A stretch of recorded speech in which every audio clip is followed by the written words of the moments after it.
1,00,000 kilometre का लंबा सफर भी हो, पहले कदम से ही शुरू होता है। महाराष्ट्र के सामने आज मौका है। मैं बार बार कहता हूं ये बात, मैं कहीं भी कहता हूं, महाराष्ट्र राज्य को, राज्य के जनता को मैं अभिनंदन करता हूं कि पूरा भारत परिवर्तन करने का मौका राष्ट्रीय नेतृत्व महाराष्ट्र को मिल चुका है। महाराष्ट्र से विकास से बात महाराष्ट्र से शुरू हुआ है। हमारा कारवां महाराष्ट्र से निकल रहा है। मध्य प्रदेश वाले मुझ पर गड़बड़ कर रहे हैं। तुम बार बार महाराष्ट्र में जा रहे हो यार, मराठवाड़ा में जा रहे हो, इधर जा रहे हो, ऑफिस पे ऑफिस खोल रहे हो, फिर हमारे तरफ हमें बोला आ रहे, थोड़ा टाइम दे दो, अभी जाएंगे, मुझे जाना है वहां पे। यहां के आपके वो उप मुख्यमंत्री जी है फडणवीस जी, वो मेरे अच्छे मित्र है। मैं जब नांदेड़ में आया था, उन्होंने कहा केसीआर जी आपका यहां क्या काम है, अब अपना तेलंगाना संभालो। मैंने कहा भाई मैं भारत का नागरिक हूं, भारत देश में कहीं जा सकता हूं, इतना मैं प्रार्थना करूंगा, इतना ही कहा उनसे। तेलंगाना का जो किसान मॉडल है, अब महाराष्ट्र में उस समय सत्र चल रहा था असेंबली का, मैंने इतने कहा फडणवीस जी आप मेरे अच्छे मित्र हैं, ठीक है, उम्र में आप मेरे से छोटे भी हो, लेकिन सुझाव देता हूं कि तेलंगाना मॉडल जो है किसानों के लिए वो पूरा लागू कर दो इसी बजट सत्र में। मैं जब मेरा काम यहां खत्म हो जाएगा मैं मध्य प्रदेश जाऊंगा।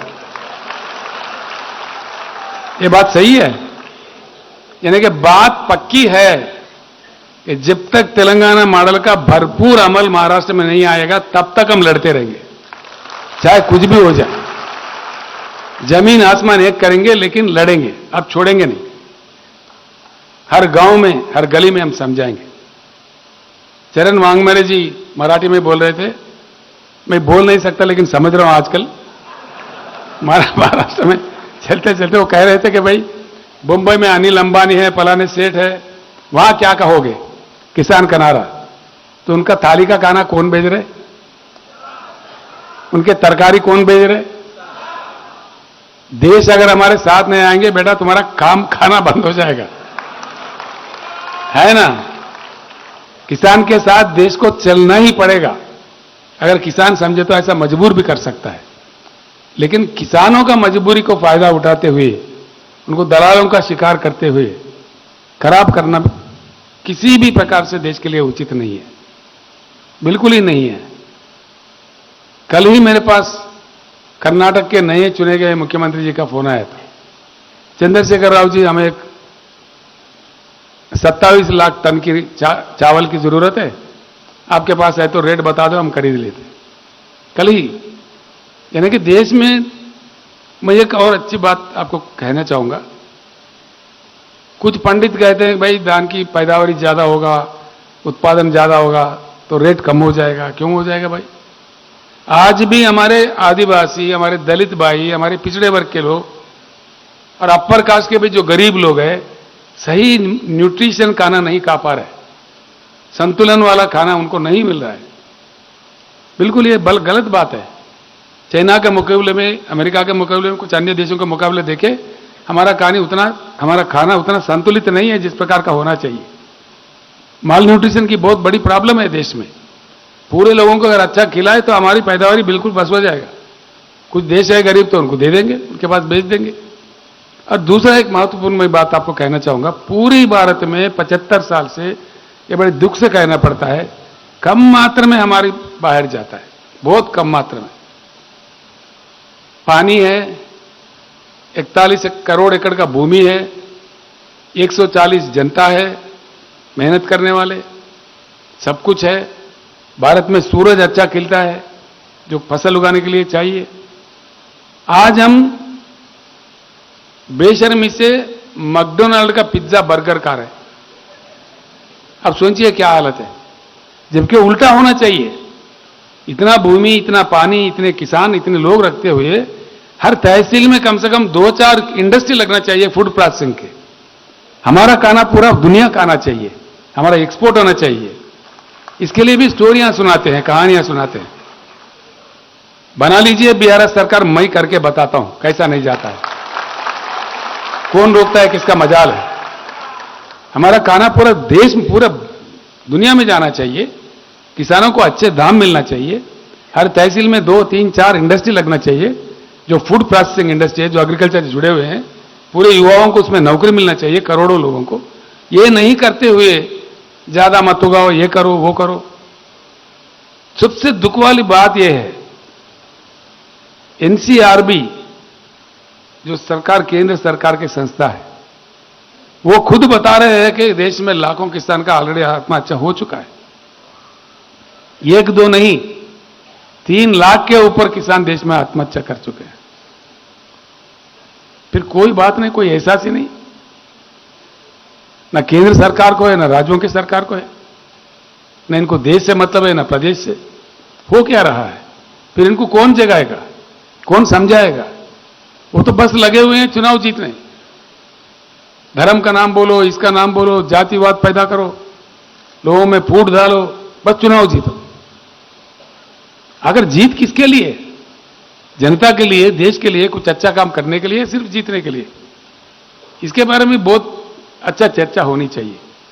मैं आप सभी लोगों को निवेदन करूंगा, मैं जो भी कह रहा हूं, आपके गांव में जाके जरूर चर्चा करें, आपके दोस्तों में, आपके परिजनों में, आपके गांव के बड़े लोगों में। भाई केसीआर ने ऐसे कहा, ये सच है क्या है, इस पर हमको क्या करना है? बिल्कुल महाराष्ट्र में बहुत जोरों का चल रहा है बीआरएस का काम, मैं बहुत संतुष्ट हूं। संभावित रूप से आज एक तूफान के जैसा जा रहा है। 4 लाख अब तक हमारे कमिटियों में लोग आ चुके हैं, 4 लाख के ऊपर। अभी ये 30 दिन का जो काम खत्म हो जाएगा तो कम से कम मेरे ख्याल से 25-30 लाख की हमारी सेना बनाएगी पूरे महाराष्ट्र राज्य में। अब बहुत बड़े बड़े नेता भी हमारे तरफ देखने लगे हैं। शंकरन अभी बता रहे, मैंने कहा भाई पूरा पुराने नेताओं से मत भरो, कुछ युवा के लिए रखो, किसानों के लिए रखो। फिर पूरे 1 by 1 गए तो पुराने दुकान खुल जाएगा, फिर हम कोई काम नहीं कर पाएंगे। ले कुछ तो रखो, सही बात है ना? तो लिहाजा मैं कहता हूं, नेतृत्व करने वाले कर रहे हैं, 75 साल हो गए, एक बार हम भी ले लेते हैं नेतृत्व। हमारे किसान, हमारे युवा, पढ़े लिखे लोग कई हैं, हमारे युवा लोग हमारे किसानों के घर में ही हैं, उन जवान लोगों को जिता लेते हैं, फिर फर्स्ट क्लास कानून कायदा जो बनना बनेगा और किसानों का जरूर खुशहाली होगी। हम किसी को आलोचना नहीं कर रहे हैं, किसी को क्रिटिसाइज नहीं कर रहे हैं, इसलिए कि हमारा काम से मतलब है, काम निकालने से मतलब है, जनता को समझाने से मतलब है। किसी को आप महाराष्ट्र में कुछ तो दोस्त बता रहे थे, टीवी खोले तो चर्चा ऐसा हो रहा है, तू कुत्ता है, तू बिल्ली है, एक को दूसरा गाली देना, बस इसके सिवाय कोई बात नहीं। हम वो नहीं करना चाहते, हम उसमें उस लफड़े में जाना ही नहीं चाहते। सिर्फ लोगों को समझाने में, लोगों को पूरी बात बताने में जितनी प्रयास हमको करना चाहिए उतना जरूर करेंगे। मेरे पूरा विश्वास है, भारत बदलने के लिए जो कदम महाराष्ट्र से पड़ रहे हैं, ये मजबूत कदम होंगे और पूरा भारत परिवर्तित होकर रहेगा। मुझे विश्वास है, इसलिए है कि भारत एक ऐसी देश है, बुद्धुओं का देश नहीं है, भारत बुद्धिजीवियों का देश है, बुद्धिमानों का देश है। I strongly believe that India reacts. ढंग से अगर कहा जाए, ढंग से अगर समझाया जाए, हमारे कॉमन मैन के पास बहुत बड़ा कॉमन सेंस की भंडार है, वो सबसे ज्यादा समझता है। इमरजेंसी के बाद हमने देखा था अपने आंखों से, उस समय के महान नेता इंदिरा गांधी को यूं ही टुकरा दिए थे लोग। उनको टुकराने के बाद जो सरकार आई थी, फिर उनको ज्यादा सताने लगे, फिर इनको फिर ठोकर मार के फिर इंदिरा जी को लाके फिर बिठा दी। यानी कि भारत परिवर्तन चाहता है, समझाने पर, बात उन तक पहुंचाने पर, ढंग से चलने पर बिल्कुल ही भारत बदलने की तरफ जाता है। अभी भारत बहुत बेजार है, ये आजकल जो हो रहे हैं देश में, इससे काफी बेजार हो चुके हैं, इंतजार में है, परिवर्तन के घड़ी के लिए देख रहे हैं। हम एक नए उमंग से, नए परिवर्तन की दिशा में, एक नई आशा से हम कदम आगे बढ़ाएंगे। मुझे पूर्ण विश्वास है, पूर्ण विजय हमको प्राप्त होगा, 100%। आज नागपुर में हमारे ऑफिस का उद्घाटन हुआ बीआरएस का, औरंगाबाद में एक बिल्डिंग खरीद लिए हैं, वहां भी खुल रहा है, और पुणे में, मुंबई भी अपने खुद के ऑफिस होंगे, वहां लंगर भी खोलेंगे, जो भी आएगा वहां खाना खाएगा आराम से। तो इस प्रकार का पूर्ण रूप से हम पूरे राज्य में फैल जाएंगे, हमको जरूर विजय प्राप्त होगा, मुझे ये पूरा आशा है। क्योंकि महाराष्ट्र एक ऐतिहासिक जगह है, शिवाजी महाराज का जगह है, अंबेडकर, बाबा साहब अंबेडकर का जगह है, ये फुले सावित्री जी का जगह है। यहाँ कोई चीज की कमी नहीं है, बुद्धि की कमी नहीं है, लेकिन राजनीति में हम गुमराह है। अभी हम एकत्रित हो जाए तो सब कुछ बदल जाएगा। मुझे पूर्ण आशा है, विश्वास है, हम जरूर विजय प्राप्त करेंगे। इस भारत परिवर्तन के लिए जो हम लोग चल रहे हैं, मैं कुछ बातें यहां से जाके फिर प्रेस में भी कहूंगा, कल अखबार भी पढ़िए, पूरी बात डिटेल वहां आ जाएंगी। मैं पूर्ण विश्वास, आप सब लोगों को देखने के बाद मुझे बहुत खुश हुआ, मैं बहुत संतुष्ट हूं। आप सब लोगों का धन्यवाद देता हूं और आगे बढ़ के हम विजय प्राप्त करेंगे।